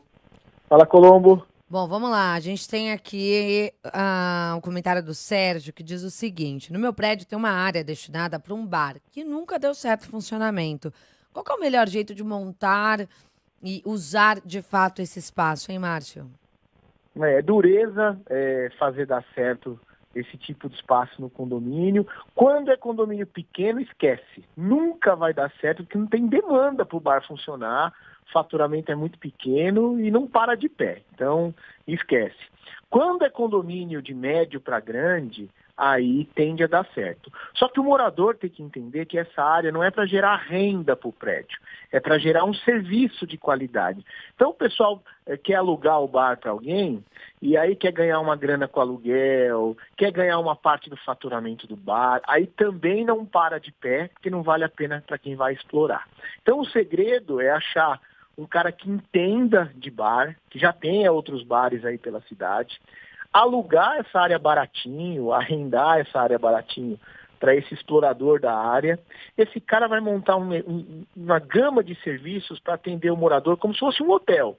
Então vai fazer serviço de entrega nos apartamentos, vai fazer um barzinho na piscina para final de semana, ou dia de sol, para poder ter um garçom ali para atender na piscina, fazer caipirinha, vender cerveja, fazer uma mesa de café da manhã de final de semana, sopa numa noite fria e deixar o horário mais estendido um pouco para pegar o público que mora. Se fizer desse jeito, dá certo, é um serviço bacana para o morador. Mas lembrando, não é para ganhar dinheiro, é para ter o serviço. Se tiver essa premissa, aí funciona. Muito bom. Fica a dica, então. Obrigada. Márcio... Eu já morei num prédio na Lapa que tinha esse bar e eles bateram cabeça. Quando eles deram para um cara que já tinha outros bares, para o cara explorar, e deram essa liberdade para o cara servir na piscina, servir nos apartamentos, aí... o negócio andou. Aí o negócio andou e ficou todo mundo feliz. É legal, né? Mais uma alternativa, né, Márcio? Com esse monte de estúdio aí por aí, imagina. Pois é. Tende a funcionar bem nos prédios grandes. Valeu, Márcio. Até segunda-feira. Bom fim de semana para você. Valeu. Até segunda. Bom final de semana. O Brasil tá vendo, rede nacional.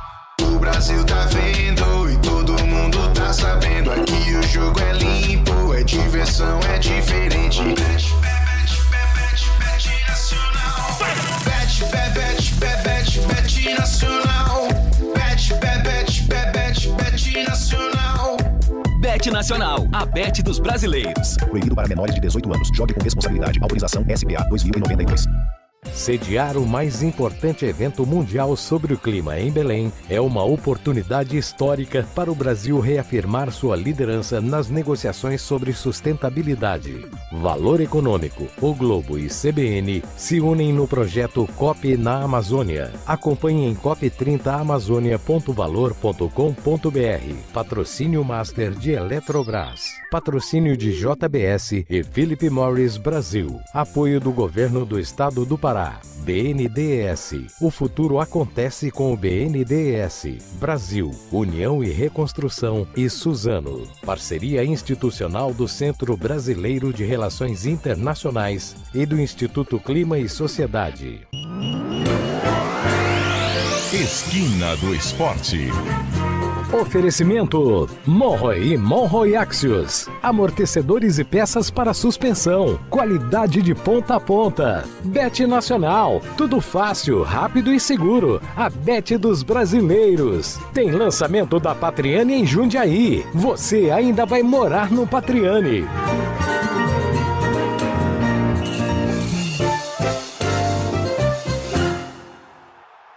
São Paulo que vem pelo lado direito do campo ali com Alisson. Alisson acalma a jogada, faz o toque por dentro, dá o tapa de lado com o Rodriguinho. Rodriguinho com Alan Franco, de novo para Rodriguinho. Movimentação legal, tirou do Patrick, veio por dentro, Rodriguinho pedalou, foi pro fundo ali na jogada, rolou Ferreirinha, bateu, golaço!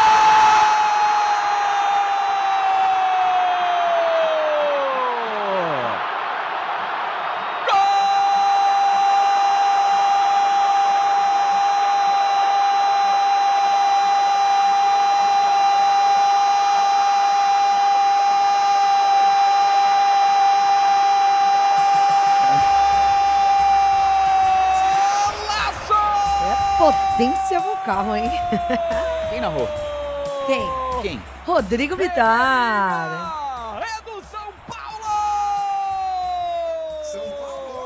Tudo bem, Bitar? Gostou da narração aí? Gostei. Essa é aquela que a gente pega, você sabe que a gente faz uma autoanálise, né? Essa daí eu gostei. Bom dia, Colombo, bom dia, Marcela, e pra você que tá ligado com a gente. Bom dia. Autoanálise muito bem feita. Exatamente. E os São Paulinos gostaram mais ainda, viu, Bitar? Sem dúvida, né? Mas poderia ter sido melhor, né? Porque em certo momento do jogo, esse gol fez o São Paulo abrir 2-0 no placar. Não quer dizer que estava definida a classificação do São Paulo, mas era uma vantagem boa para a semana que vem, quem sabe até com o São Paulo podendo poupar o time lá na Liga Arena, né? A casa do Atlético Paranaense, que tá mal na Série B do Campeonato Brasileiro, também poupou o time ontem, mas dadas as circunstâncias do jogo, o Odair Hellmann, que ao longo da partida inclusive acabou sendo expulso, ele entendeu que dava para buscar um resultado melhor no Morumbis. Então mesmo jogando na capital paulista, no fim do jogo ele colocou o time para frente e conseguiu um golzinho aí que mantém o time super vivo nessas oitavas de final da Copa do Brasil. São Paulo pelo menos tem a vantagem de empatar na semana que vem, mas dada a escolha, né, de ter poupado o time para a partida de ontem, foi um bom resultado. Importante para o Tricolor foi ter vencido, quarta vitória seguida do São Paulo somando todas as competições, e pela segunda vez na temporada o São Paulo bate uma sequência de 5 jogos sem perder. São as maiores sequências que o Tricolor tem até agora, esse início de agosto. Bom, nós chegamos ao fim dessa primeira rodada das oitavas de final com os confrontos todos em aberto, né? O Bahia venceu em casa, mas por 3-2, o Retrô de Pernambuco. Tem o derby semana que vem, nem se fale, né? O Corinthians tem a vantagem, mas, enfim, o segundo jogo é no Allianz, o Palmeiras é uma grande equipe. Você falou agora do confronto do São Paulo. Ontem, o Flamengo perdeu no Maracanã para o Atlético Mineiro, mas 1-0 também, um resultado que o Flamengo pode reverter, mesmo jogando em Minas Gerais. Ou seja, semana que vem vai ser bem interessante. Não tem nenhum confronto já assim resolvido de antemão, né? Nenhum. A maior vantagem é do Botafogo, né? Que na terça-feira fez 2-0 contra o Bragantino. Fora isso, quem tem vantagem é por uma questão de um gol de diferença. E não custa a gente lembrar que nas últimas edições a Copa do Brasil não tem aquele gol qualificado, gol marcado fora de casa como critério de desempate. Então tá super em aberto. Mantendo aí, trocando a diferença, né? A diferença de um gol que foi para um lado indo para o outro na próxima semana, a disputa vai para os pênaltis. Agora é muito interessante, né? Botafogo 2, Bragantino 0, Corinthians 1, Palmeiras 0, Fluminense 2, Internacional 1, Bahia 3, Retrô 2, Atlético Mineiro 1, Flamengo 0, São Paulo 2, Atlético Paranaense 1. Esses são os times que têm a vantagem. Isso sem contar duas equipes de Série A que pegam equipes alagoanas. O Vasco nessa semana jogou fora de casa contra o CSA, empatou em 0-0. E o Cruzeiro jogou em casa contra o CRB. Semana que vem joga lá no Rei Pelé, 0-0 também. Então assim, um início de oitavas de final da Copa do Brasil muito promissor, e com certeza na semana que vem a gente vai ter muita emoção, muita tensão e por que não pensar em algumas disputas de pênaltis, já que tá tudo muito parelho, né? Tá tudo muito equilibrado. Exatamente, tudo muito equilibrado. Serão grandes jogos com cobertura total da CBN, assim como mais uma rodada de Campeonato Brasileiro nesse fim de semana, né, Bitar? Pois é, 18ª rodada que começa amanhã e termina só na segunda-feira com o jogo do Santos. E já faço um convite já para domingo. Domingo a gente vai ter mais um super domingo aqui na CBN com 3 jogos de times paulistas. A nossa transmissão começa às 3 da tarde, porque às 4 da tarde a bola vai rolar na Neoquímica Arena para Corinthians e Fortaleza. Aí depois a gente tem um pós-jogo e um pré-jogo. Pós de Corinthians e Fortaleza, pré de Vitória e Palmeiras, que se enfrentam às 7h30 da noite. Colado com isso, já entre o jogo do Palmeiras, no segundo tempo do Palmeiras, começa a partida entre Inter e São Paulo no Beira-Rio, às 8h30 da noite. E assim que terminar Vitória e Palmeiras, a gente volta todas as atenções para Inter e São Paulo. Então, das 3 da tarde até as 11 da noite, cobertura total da CBN dessa 18ª rodada, que, como eu falei, termina na segunda-feira, também com transmissão da CBN, direto do Morumbis, Santos e Juventude, já com mais de 20 mil ingressos comprados pela torcida santista. Muito bom. Valeu, Bitar. Bom trabalho ao longo do fim de semana aí para você, meu amigo. Valeu, bom fim de semana pra vocês e até semana que vem. Tchau, tchau. Valeu, até.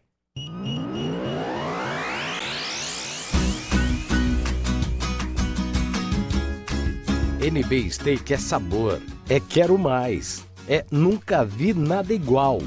NB Steak tem menu degustação, tem cortes premium, tem acompanhamentos irresistíveis e saladas preparadas na hora. NB Steak é o melhor atendimento e o máximo de conforto. NB Steak é comida de verdade. Olá, ouvintes da CBN aqui da Stumbach. Hoje, sexta-feira, é dia de fim de expediente com Jamil Chad, escritor e jornalista. Junto com ele, Luiz Gustavo Medina, José Godoy, eu e você daqui a pouco, às 6h30, ao vivo. Não perca, até lá. Agenda Cultural.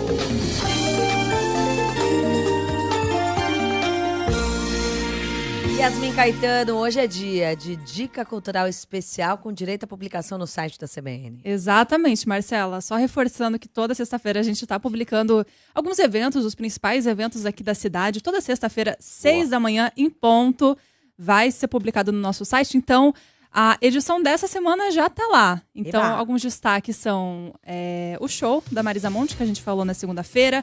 A Festa da Quirupita, que também começa nesse fim de semana. Ah, que legal. Festival de Sopas do CEAGESP. Alguns shows, alguns teatros também, que a gente não falou aqui durante a semana. E também as estreias no cinema. Então, é só você acessar ali o nosso site. Vai em menu, assuntos, São Paulo ou Cultura. Ou também na página do programa CBN São Paulo. Muito bem. E hoje, que dicas você traz pra gente? Bom, como hoje o tempo é um pouco mais curto, eu vou destacar 2 shows nesse final de semana. O primeiro é do Belo, Terra São Paulo. Ai, dá até vontade de deixar só a música tocando, né? Bom, o Belo vai se apresentar hoje aqui em São Paulo. A casa vai abrir às 10 horas da noite. E o show tá previsto para começar 00:15, tá? Então, 00:15. Tarde, hein? Pois é. Ou cedo, né? Pra Depende do madrugar. ponto de vista. Olha, mas eu acho que pelo menos o Belo, ele tem, assim, uma certa fama de se atrasar um pouquinho. Então, eu acho que eles já colocaram o horário real oficial pra pessoa já se planejar. Pode ser. Às vezes diz que o show vai começar às 10, começa à 00:00. Aí o público, com razão, Onde vai ser? fica incomodado. Lá no Terra São Paulo, na Zona Sul. Que fica na Avenida Salim Antônio Curiati, 160. Os atores Pista Premium e Camarote, os setores, Pista Premium e Camarote já estão esgotados, só tem ingresso para pista comum. E o ingresso do último lote está a R$ 210 na modalidade inteira e R$ 110 no promocional solidário, com a contribuição de 1 quilo de alimento não perecível, que é recolhido sempre na entrada do evento. Os ingressos estão sendo vendidos pelo site Fever Up. Então é hoje, 00:00. Bom, amanhã, na verdade, né? Sábado, 00:15. Virou reloginho, pô. Mas a casa abre Sábado, hoje. 00:00 ou domingo, 00:00. Pronto, excelente. Exatamente. Mas a casa abre hoje, tá? 10 da noite. Então, beleza, é pra ir planeja hoje. Pra hoje, exato. E aí, pra fechar, tem Ivan Lins também, comemorando 80 anos de vida e 30 anos de carreira, lá no Tóquio Marine Hall. Vai subir ao palco hoje, às 10 horas da noite, com o show Ivan Lins 80, que ele tá revisitando a trajetória musical dele. Tem, inclusive, direção musical assinada por ele mesmo e participação do filho, Cláudio Lins. Os portões vão abrir às 8 horas da noite. Os ingressos variam de R$ 74,00 a R$ 154,00, mais as taxas, dependendo do setor e do assento escolhidos. Tóquio Marine Hall, que fica na rua Bragança Paulista, 1281, ingressos à venda na Ticketmaster. Muito bom. Legal. Dicas dadas para o fim de semana. Se você quer outras dicas, Só acessar o nosso site. Site da CBN. Valeu, Yasmin. Até segunda. Valeu, Yasmin. CBN Gastronomia, com Luísa Pecarota. Oi, Luísa. Bom dia. Bom dia, Marcela. Bom dia, Colombo. Bom dia, Luísa. Tá de volta já ou não? Tô de volta. Aê. Paulistano, vamos que vamos. Ô, Luísa, você sabe que ontem eu fui jantar com umas amigas e aí a gente tava numa indecisão ali na mesa. Uma queria pedir prato e outra queria dividir. Pedir uns petisquinhos pra gente ficar beliscando, aqueles belisquetes pra compartilhar, sabe?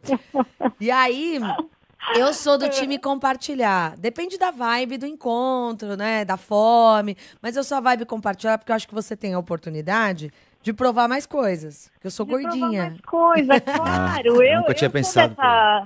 Eu sou dessa corrente também de compartilhar, mas eu tô doida, Marcela, para saber o que os ouvintes acham disso. Queria que eles pudessem escrever pra gente, contando se eles gostam mais de pratos para compartilhar ou mais de pratos individuais, porque eu estou preparando um bate-papo pra gente semana que vem ou na próxima para falar sobre isso, porque tá polêmico, viu? Da gastronomia, esse assunto tá polêmico. Então eu quero saber o que os ouvintes acham, o que eles preferem, para, enfim, colher essas informações dos ouvintes e preparar essa conversa adiante para a gente falar sobre isso. Mas tudo depende do tamanho do prato, né? É ruim quando você está com fome, você pede alguma coisa para comer e tem que dividir, né? Pois é, então, tem prós e contras. Eu quero tratar tudo isso com calma, porque eu acho que é um assunto que dá para a gente desenvolver e, enfim, e trabalhar sobre essa polêmica, porque realmente várias newsletters falaram sobre esse assunto, perfis no Instagram, enfim, eu quero entender o que os ouvintes preferem. Prato para compartilhar ou prato individual? Eles podem escrever para onde, Colombo? Eu vou no prato individual, cada um pede o que quer, né? Porque às vezes você não quer, você não gosta de alguma coisa, aí vai ter que dividir, aí você fala, pô, mas eu preferia outro.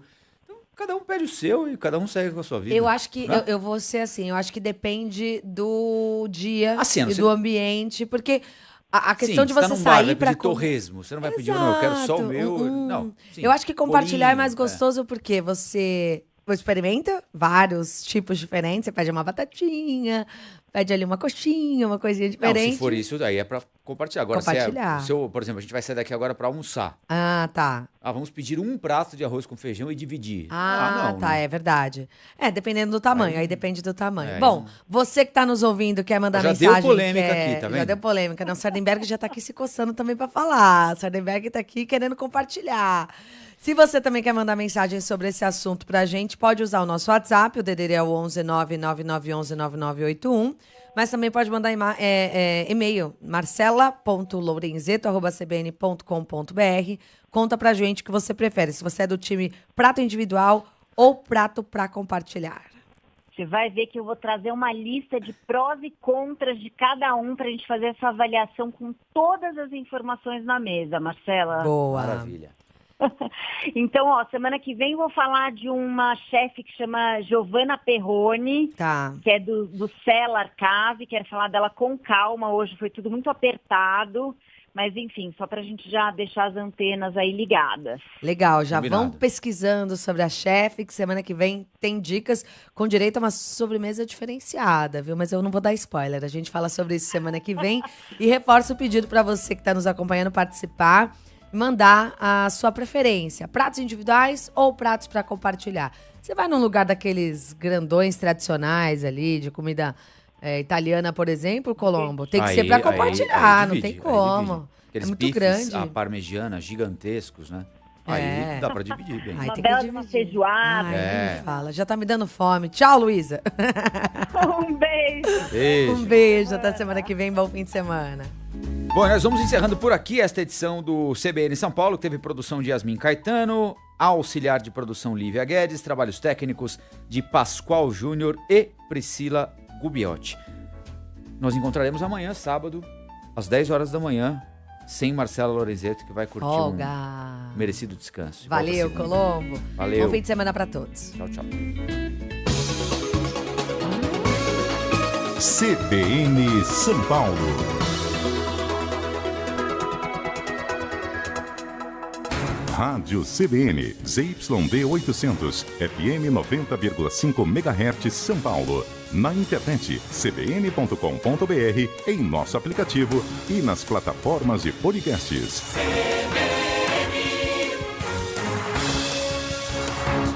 Rede CBN, top de 5 segundos.